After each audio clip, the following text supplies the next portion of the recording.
চেকপোস্টে তল্লাশির সময় গোলাগুলির এক পর্যায়ে 2 জেএমবি সদস্যকে আটক করা হয়।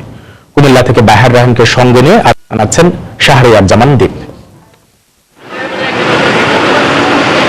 কুমিল্লার পুলিশ সুপার শাহ আবিদ হোসেন জানান, মঙ্গলবার সকালে যাত্রী বেশে চট্টগ্রাম থেকে ঢাকাগামী শ্যামলী পরিবহনের বাসে উঠে জেএমবির 2 সদস্য জাহিদ ও হাসান পথে ঢাকা চট্টগ্রাম মহাসড়কের কুমিল্লার চান্দিনায় হাইওয়ে পুলিশ বাসের গতিরোধ করে।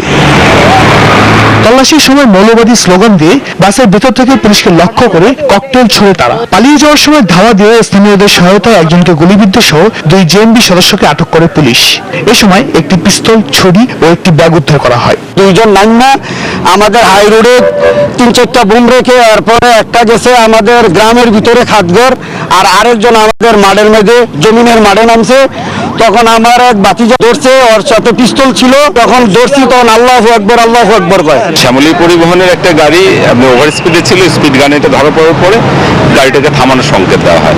থামানোর পরে প্রসিকিউশন দেওয়ার অংশ হিসাবে যখন কাগজপত্র চেক করছিল, তখন গাড়ির ভিতর থেকে 2 জন বোমা নিয়ে পুলিশের উপরে আক্রমণ করেন। ডিভাইসটা সুইচটা অন ছিল না বোধহয়, ওটা বাস্ট করে, কিন্তু বাকি 2টো বোমা তারা হাতে নিয়ে পুলিশের দিকে তেড়ে আসে। ঢাকা থেকে বোম ডিসপোজাল ইউনিট ঘটনাস্থলে পৌঁছে জেএমবি সদস্যদের ফেলে যাওয়া 4টি শক্তিশালী বোমা বিস্ফোরণের পর সেগুলো নিষ্ক্রিয় করে। শক্তিশালী বোমা এবং তাদের আর চাকু আর একটা ব্যাগ পাওয়া গেছে। ইনিশিয়ালি একজনের কাছ থেকে আমরা 2 জনের নাম, তবে এখনো এসব সঠিক সেটা আরো তদন্ত সাপেক্ষে বুঝবে। আহত জেএমবি সদস্য জাহিদকে কুমিল্লা কারা হাসপাতালে ভর্তি করা হয়েছে। অপর জেএমবি সদস্য হাসানকে জিজ্ঞাসাবাদের জন্য ঢাকায় নিয়ে গেছে পুলিশের কাউন্টার টেরোরিজম ইউনিট। শাহরিয়ার জামান দ্বীপ, সময় সংবাদ, কুমিল্লা।